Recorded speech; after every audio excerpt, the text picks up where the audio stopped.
Imagine the most sacred training ground in feudal Japan, a fortress monastery carved into the mountains of Kyushu in the year 1200 AD. Cherry blossoms fall in silence over stone courtyards swept clean before dawn. 3,000 samurai of the SHIMAZU clan occupy this compound, warriors of extraordinary refinement who have spent their entire lives mastering not just the art of killing, but the philosophy of dying with perfect grace.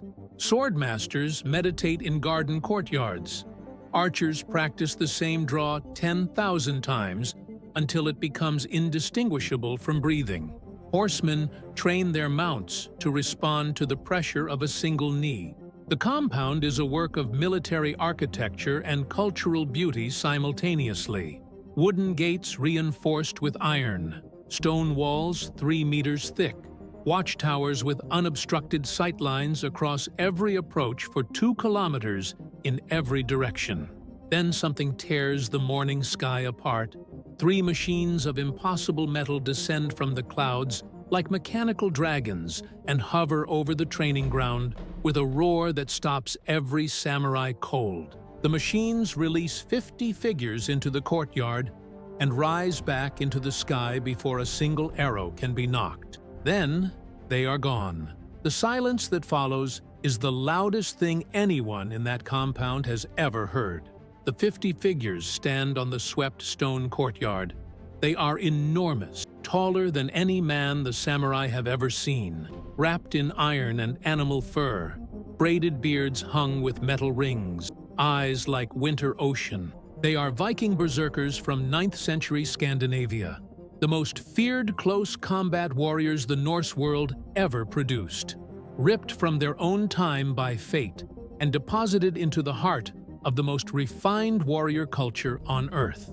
The mission delivered to them in a language none of them speak, but all of them somehow understand. The moment their boots hit the courtyard, stone is brutally simple. Survive 100 days in feudal Japan, by any means necessary. Comment right now. Do you believe 50 Norse berserkers could survive 100 days inside a compound of 3,000 samurai in the heart of feudal Japan?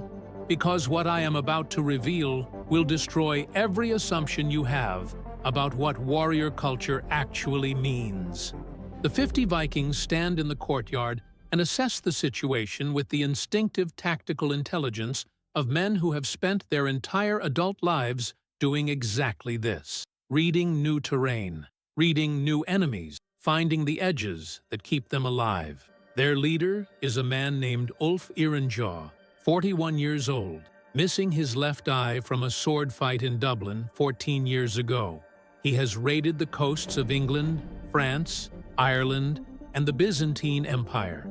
He has fought in shield walls, river ambushes, castle sieges, open field battles, narrow alley brawls, and ship-to-ship boarding actions in conditions ranging from Arctic ice to Mediterranean heat.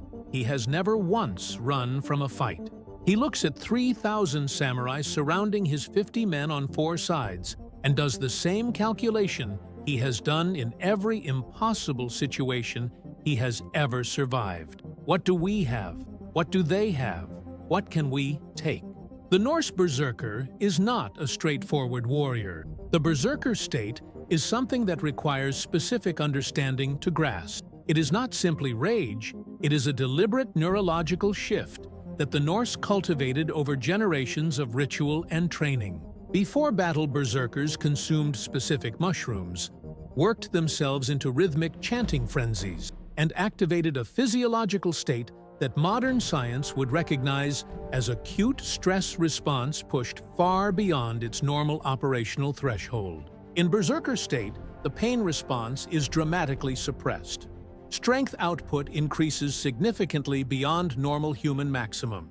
The capacity for fear is temporarily overridden by something that functions more like pure predatory focus than anything a normal human experiences. Contemporary accounts from Viking Age Ireland and England describe berserkers taking sword wounds that would have dropped any normal warrior and continuing to fight with increasing rather than decreasing effectiveness for minutes afterward. They are also the most physically imposing warriors in the room.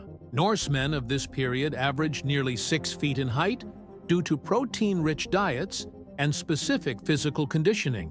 In 9th century Japan, they tower over every samurai present.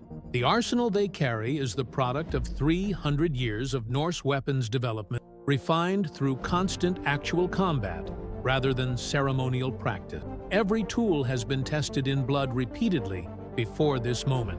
The Danish axe is their signature weapon, a 4-foot handle topped with a curved blade wide enough to decapitate 2 men in a single horizontal sweep, if they are standing close enough together when it arrives. Each berserker carries a seax, the Norse fighting knife with a single-edged blade between 30 and 60 centimeters long, designed for the close quarters of a shield wall where longer weapons become useless, and the fight reduces to who can put iron into flesh fastest. Their round shields are not purely defensive tools. The iron boss at the center is a striking weapon.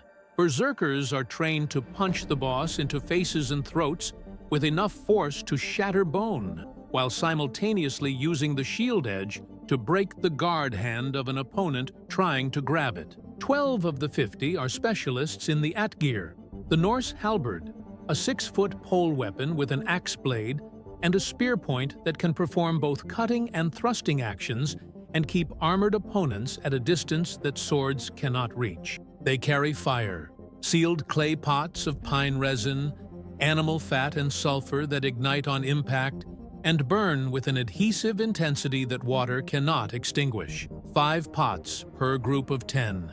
Enough to change the architecture of a wooden compound very quickly if required. But the truly decisive element in this situation is something no weapon can measure or replicate. The Viking Berserker has a completely alien relationship with death compared to every other warrior culture on Earth, including the samurai, including everyone. The Norse warrior who dies in battle goes directly to Valhalla, not as a consolation prize, as the preferred outcome. The best death available to a Viking is violent death in combat. This is not metaphor. This is operational belief that changes behavior in combat fundamentally. Comment below, would this arsenal and this mindset be enough to survive 3,000 samurai for 100 days? Because the enemy these 50 men are facing invented a warrior philosophy so sophisticated it is still studied in military academies today. The samurai of feudal Japan are not simply soldiers. They are the product of a civilization that spent 5 centuries refining the relationship between violence and philosophy into something no other culture on Earth ever achieved in the same form. The SHIMAZU clan warriors who fill this compound are among the finest examples of that refinement. Multi-generational warrior families who have trained in the same techniques their great-grandfathers trained in, each generation adding precision to what the previous generation established. Their primary weapon is the katana, the curved single-edged sword that represents the apex of pre-industrial metallurgy. Japanese swordsmiths fold the steel up to 15 times during forging, creating a blade with a hardness gradient that gives it both a razor edge and a flexible spine that does not shatter on impact. A master swordsman with a katana can draw and complete a killing cut in under half a second from a standing rest position. The Iai Jutsu tradition, the art of the instant draw, is practiced by every samurai in this compound to the point where it is faster than conscious thought. The Yumi, the asymmetric Japanese longbow, is a weapon of extraordinary range and precision. Trained samurai archers can reliably hit a target at 80 meters while mounted on a moving horse. On foot, the effective range extends to 150 meters with consistent accuracy. Samurai armor, the yoroi, is engineered specifically for the Japanese combat environment. Lacquered iron and leather scales laced together in flexible panels that allow full range of movement while deflecting slashing cuts that would penetrate rigid plate armor. But the deepest advantage the samurai possess is not physical, it is philosophical. Bushido, the way of the warrior, is a complete psychological operating system that answers every possible combat situation with a predetermined response that requires no in-the-moment decision-making. A samurai who has internalized Bushido does not hesitate, does not negotiate with fear, does not calculate odds, has already accepted death so completely that the threat of it has zero leverage over his behavior in any combat situation he ever encounters. The 3,000 samurai in this compound look at the 50 Vikings in their courtyard and feel something they are trained to manage but cannot entirely suppress: genuine confusion. They have never seen anything like this before, and they have no category for it. Comment below, knowing both forces, who do you think has the decisive psychological advantage in this confrontation? Because the answer is more complicated than any obvious calculation suggests, and it matters for how you think about the conflicts in your own life. Ulf does not wait for the samurai to make the first move. He has never waited for anything in his life. He raises his Danish axe over his head and releases a sound from somewhere below his chest that does not belong in the vocabulary of human communication.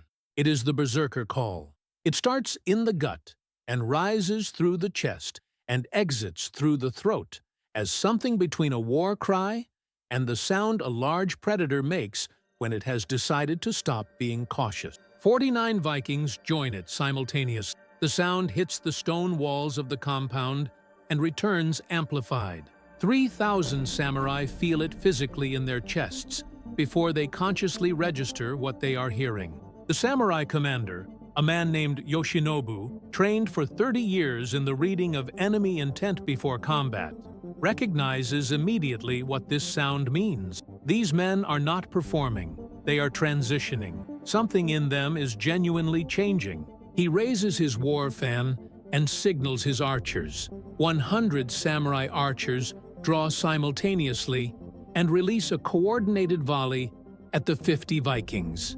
100 arrows arrive in under a second. 11 find gaps in Norse shields or exposed flesh. 3 Vikings go down with arrows in legs and arms. 2 go down with arrows in throats and do not rise. 3,000 samurai watch to see what the remaining 48 do.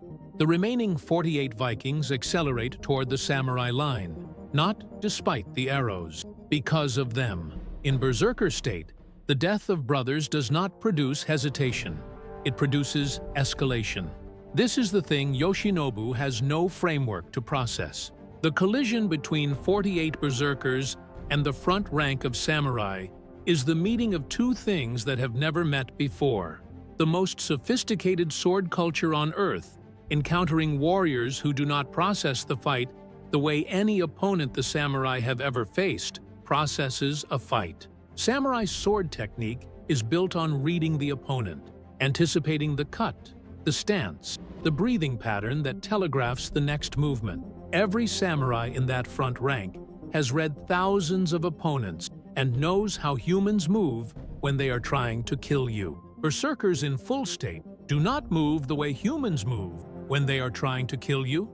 They move the way things move when the survival calculation has been switched off completely and replaced with pure kinetic aggression. There is nothing to read because the normal signals are not there. In the first 4 minutes of combat, the Vikings take 17 additional casualties, 7 dead, 10 wounded. The samurai take 43 dead and over 100 wounded.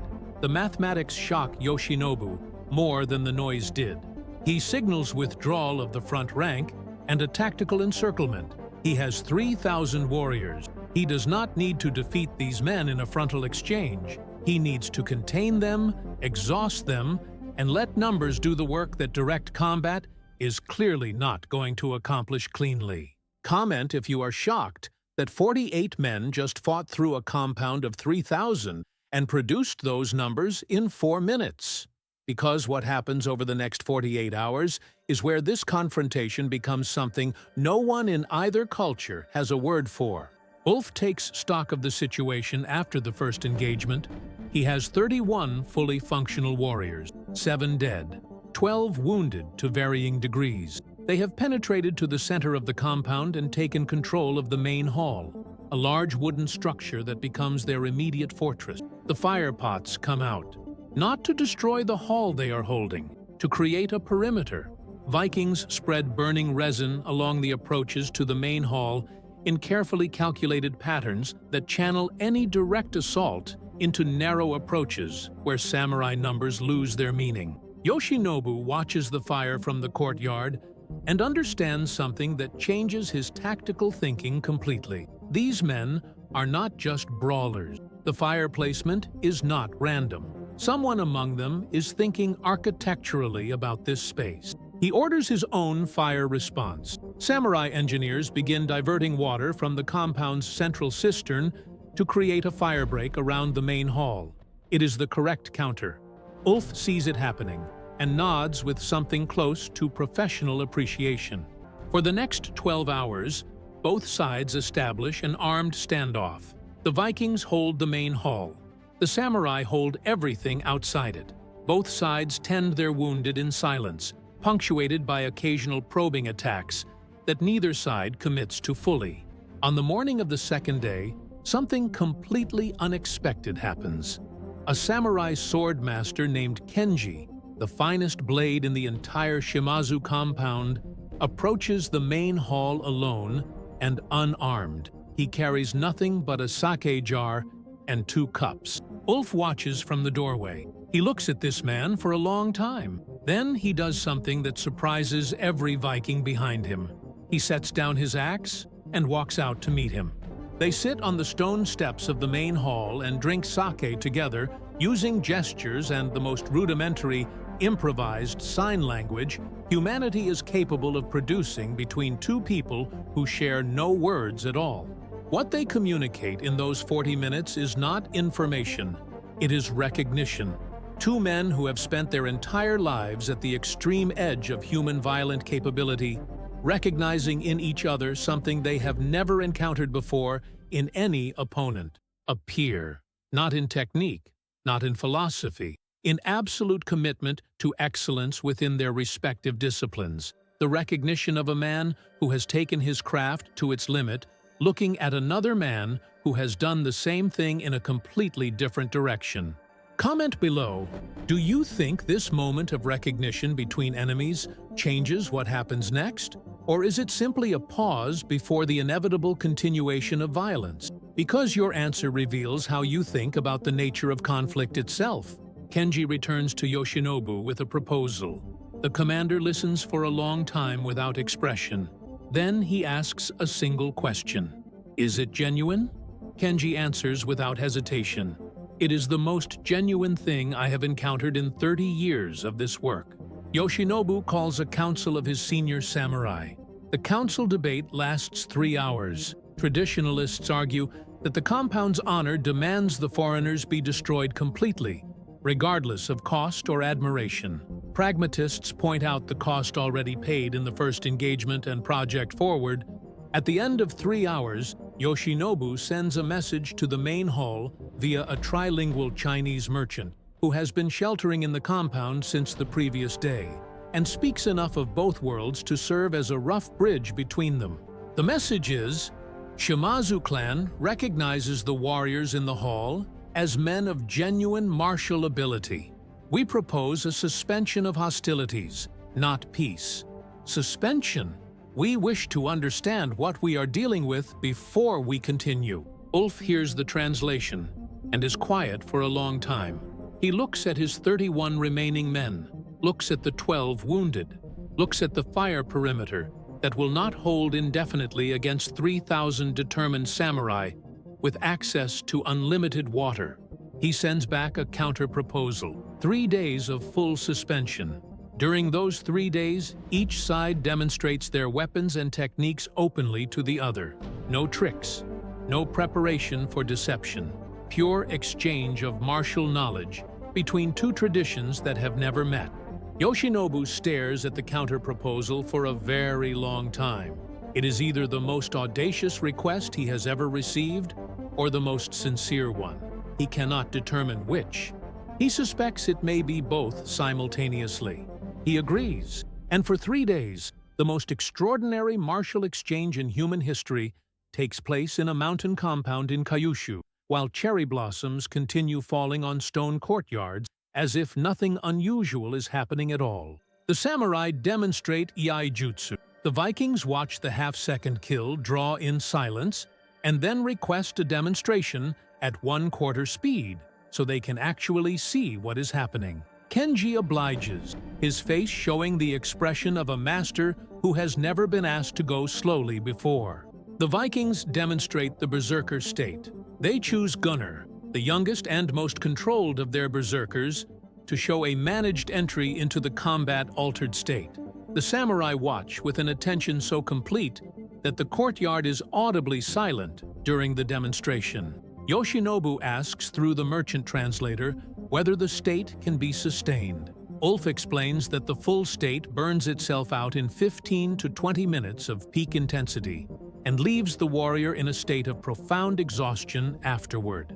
Yoshinobu nods slowly. He has just identified the primary tactical vulnerability of the Norse Berserker, the same window that makes them unstoppable in the first 15 minutes of combat is the window that makes them manageable if you can survive through it and keep them engaged past it. Ulf watches this calculation happen behind Yoshinobu's eyes and smiles. Then he explains that the Norse have developed tactical protocols specifically for managing the post-Berserker exhaustion window, rotating fresh warriors into the front while the spent Berserkers recover in protected rear position. The two commanders look at each other across the courtyard through the merchant translator and recognize simultaneously that they have just handed each other their most carefully guarded tactical intelligence, and neither one regrets it. On the third day of the suspension, something shifts in the nature of the exchange. It stops being demonstration and starts being conversation. Ulf asks Kenji to explain what Bushido says about fighting an opponent you respect. The answer takes 3 hours to translate properly. Kenji asks Ulf what Valhalla means as a practical operational belief in combat, not as mythology, as something that changes actual behavior in a fight. Ulf's answer takes the rest of the afternoon and leaves every samurai within earshot extremely quiet. By the end of the third day, the suspension has produced something that neither side intended, and both sides recognize as more significant than the battle that preceded it. Genuine mutual knowledge between two warrior traditions that will never meet again in any historical reality. Yoshinobu calls his final council. The vote among his senior samurai is not unanimous, but it is decisive. He sends for Ulf. The message through the merchant is the simplest thing spoken in 3 days. What do your men need to survive the sea journey home? Comment below. Do you think Yoshinobu made the right decision? Because the choice between destroying a proven enemy and learning from them is one of the fundamental decisions any powerful person or organization eventually faces. The SHIMAZU clan provides the Vikings with provisions for 60 days of ocean travel, navigational guidance as far as the Chinese coast, medical care for the 12 wounded, including 2 who would not have survived the journey without Japanese herbal knowledge they had never encountered. In exchange, Ulf leaves behind something voluntary and unexpected.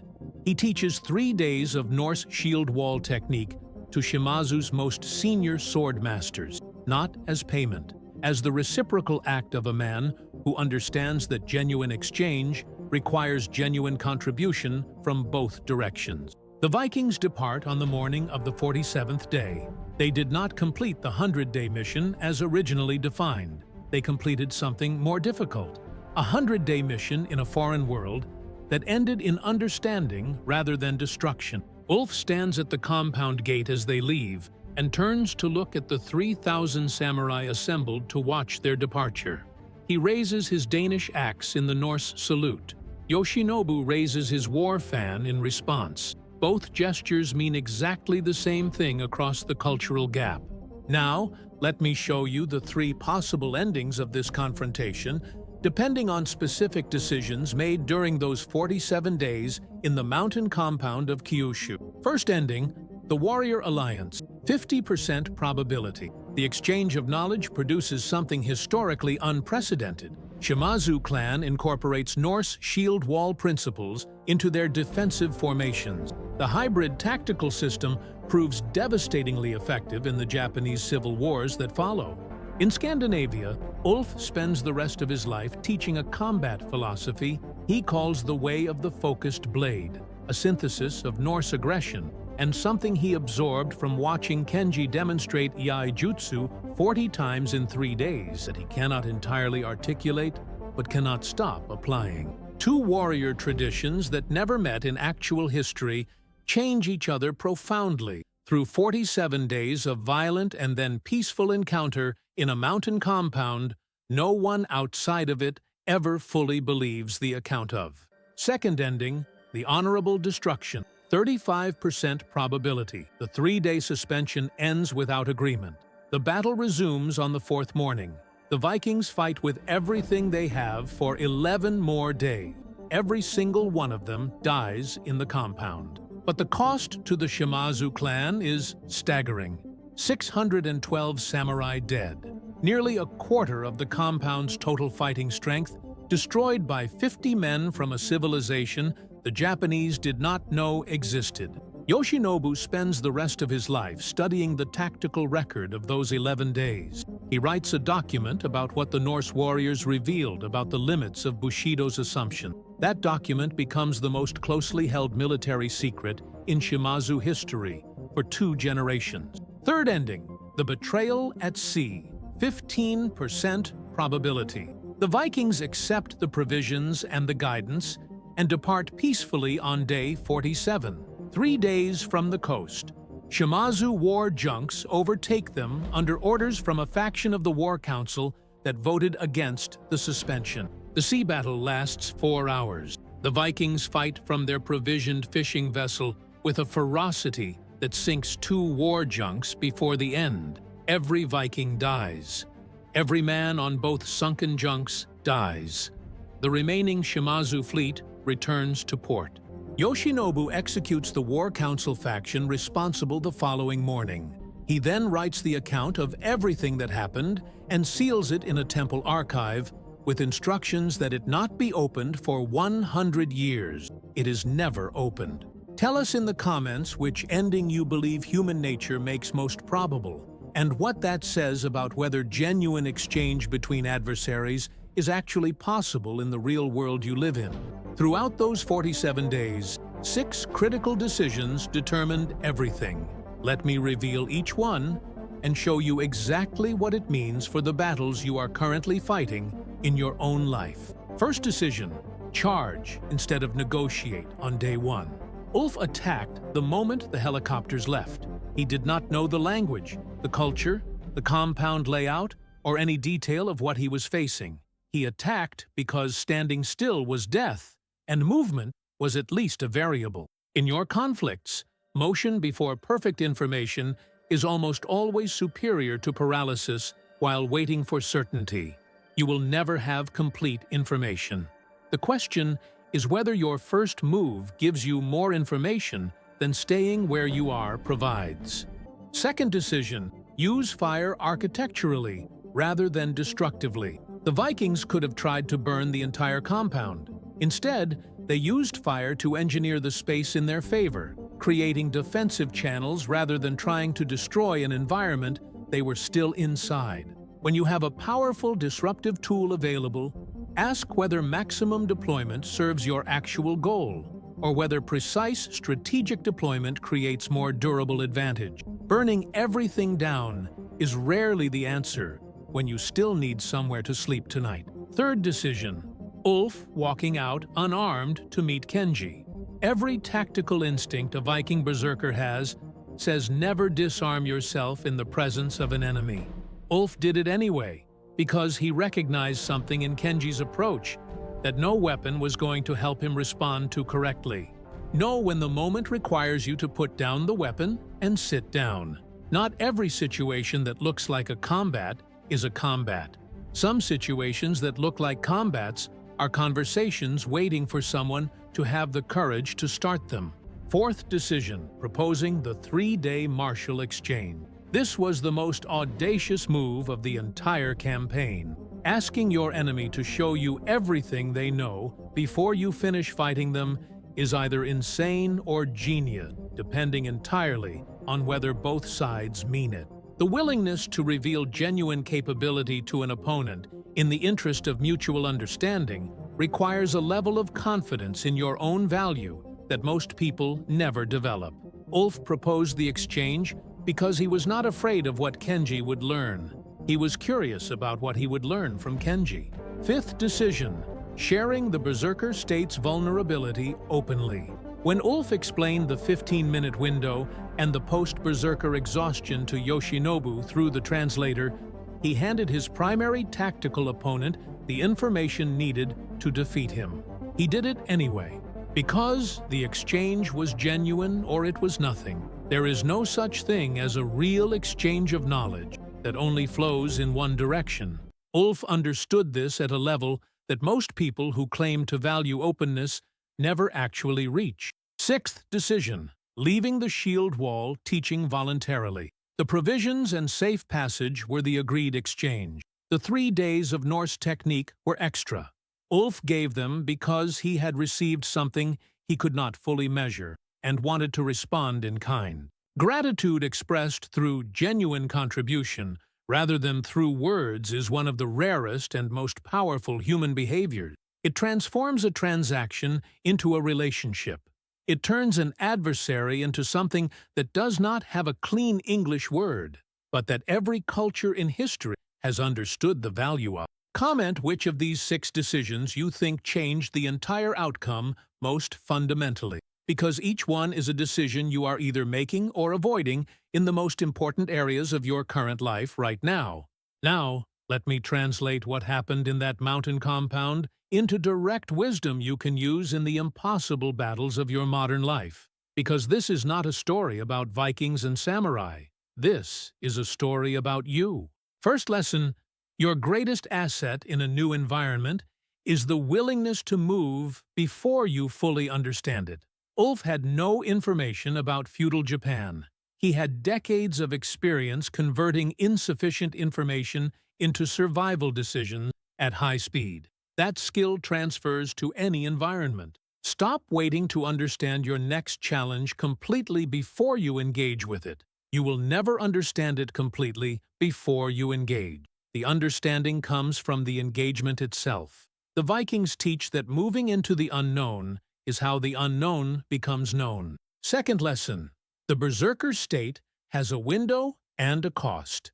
Maximum intensity is available to every human being in genuinely high-stakes situations, but it burns through resources at a rate that cannot be sustained. The Norse understood this and built rotation into their tactical system specifically because of it. Your maximum intensity has a window and a cost.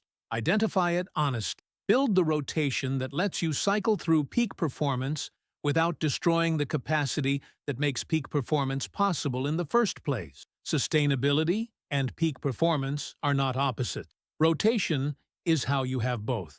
Third lesson: the most powerful opening move is sometimes the one that signals genuine recognition. Kenji approaching unarmed with sake was not weakness. It was the highest form of tactical intelligence. The recognition that the situation had moved beyond what weapons could resolve into something that required a different kind of engagement entirely. Look for the moment in your conflicts when weapons have done what they can do, and the next phase requires you to set them down.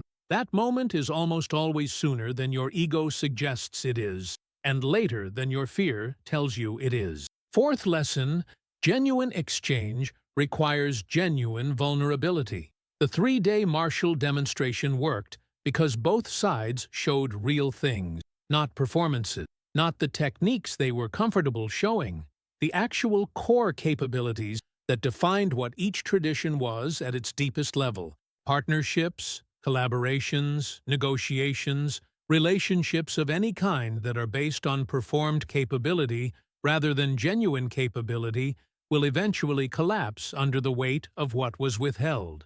Real exchange is the only kind that builds anything durable. Fifth lesson: curiosity is a more powerful combat tool than certainty. Ulf was curious about Kenji. Kenji was curious about Ulf. That mutual curiosity is what created the space the suspension filled. Warriors who are only certain destroy. Warriors who are also curious sometimes create something neither side planned for. In your conflicts, inject curiosity about your opponent into your strategic thinking before you inject additional force. What does this person know that you do not? What have they solved that you are still struggling with? What can their existence teach you that destroying them cannot? Sixth lesson: the enemy who teaches you something is more valuable than the enemy you defeat completely.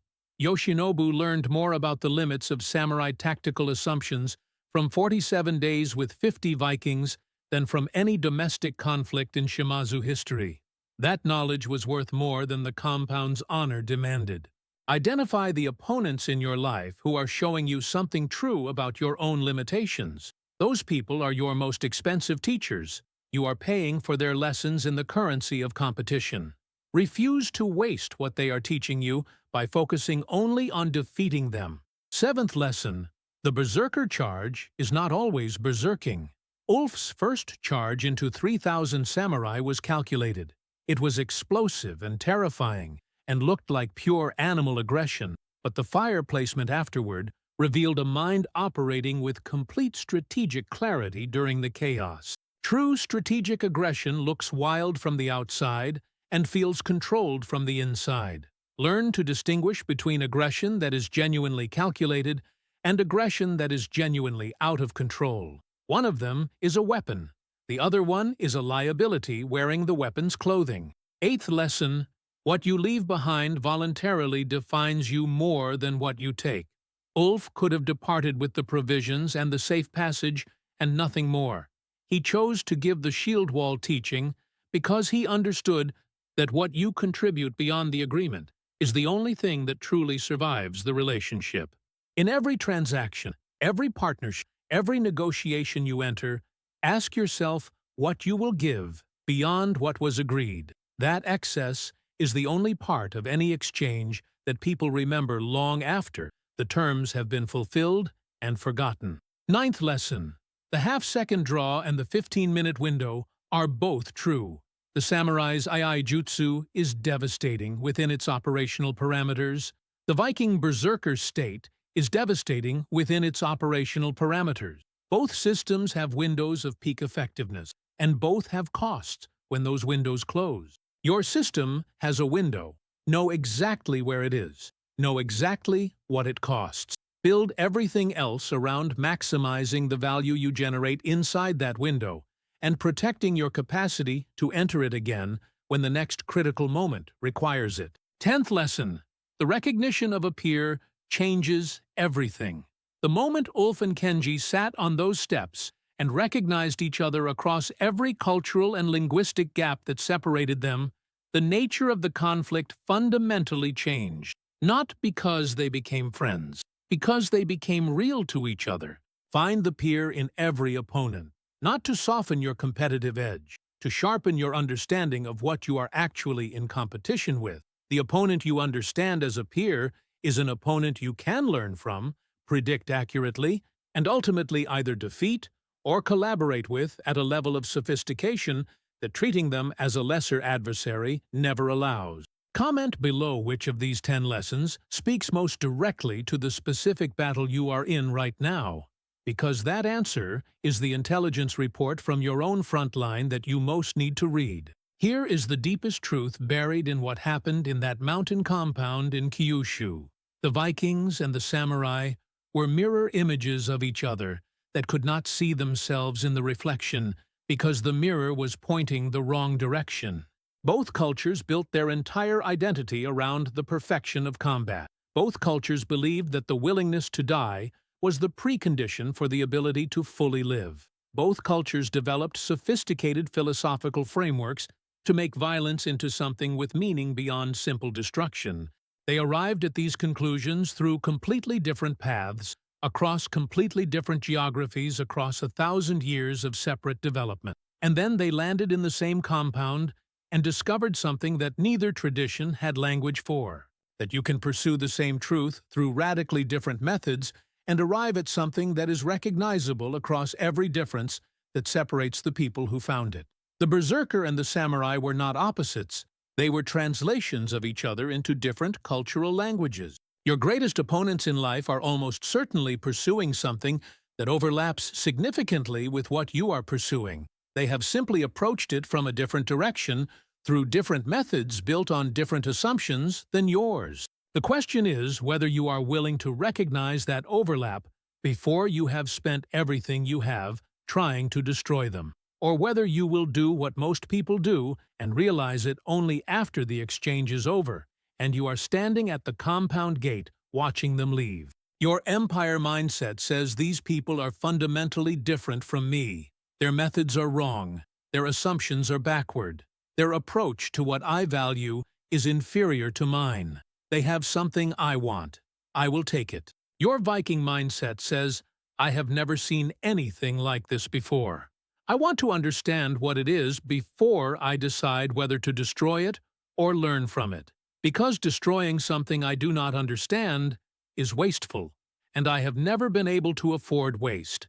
The most dangerous assumption you make in any competitive situation is that your way of pursuing excellence is the only legitimate way of pursuing it. That assumption closes the door on the greatest source of strategic intelligence available to any competitor. The people who are beating you know something you do not know. That knowledge is worth more than their defeat. Find it before you finish the fight. You are facing your own compound right now.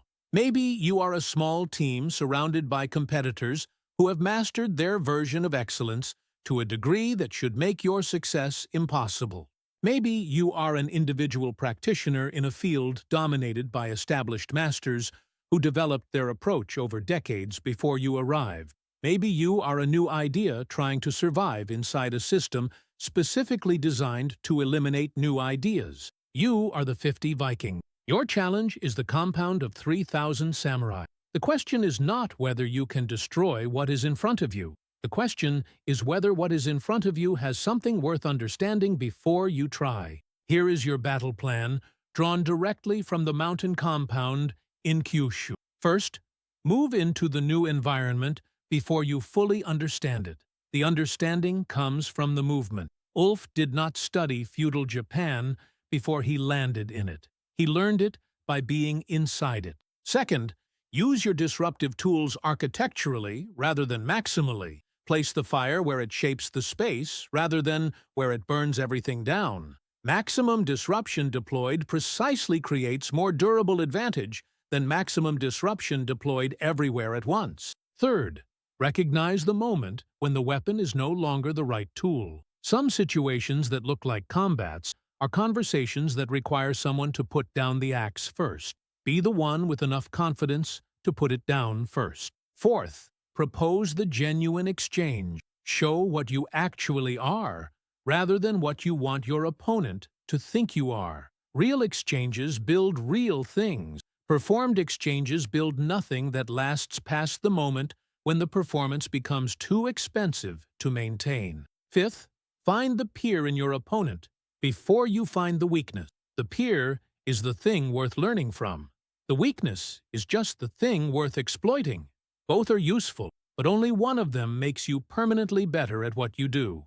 Sixth, give beyond the agreement voluntarily. The shield wall teaching was not in the deal. It was Ulf's recognition that genuine exchange has a spirit that transcends its terms. Honor that spirit in every significant exchange you participate in. The honest answer to whether 50 Viking Berserkers could survive 100 days in feudal Japan is this: not through force alone. Never through force alone against 3,000 samurai in their own compound, but through a combination of explosive capability, architectural thinking, the courage to recognize a peer, and the wisdom to propose something more valuable than continued destruction. 47 days and counting becomes possible, and 47 days in the right compound with the right exchange can change the direction of two warrior traditions across centuries. More than any victory, more than any defeat, more than any amount of blood spilled in a courtyard where cherry blossoms keep falling regardless of what the humans below them are doing. Comment now, I am a berserker. If you are ready to charge into the compound of your greatest challenge, recognize the peer inside your fiercest opponent, and propose the exchange that changes everything. Tell me in the comments what compound you are entering. The comments section becomes our longhouse, where berserkers and blade masters compare notes across every impossible situation. If this story activated something in you that was sleeping, share it immediately with 3 people facing their own impossible compound. Vikings never raided alone when raiding mattered most. Your warband needs this now. Subscribe for more wisdom extracted from the collision of warrior traditions that history kept separate, and fate occasionally brings together.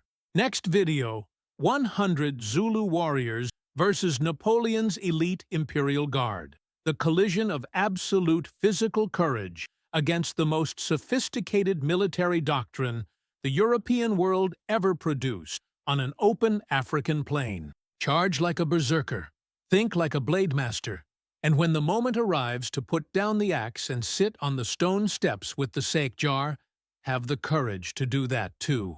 Because the greatest battles are not always won by the side that refuses to stop fighting. Sometimes they are won by the side that is wise enough to recognize when the fight has already produced everything worth taking from it. The compound gate is open. Your berserker charge begins now.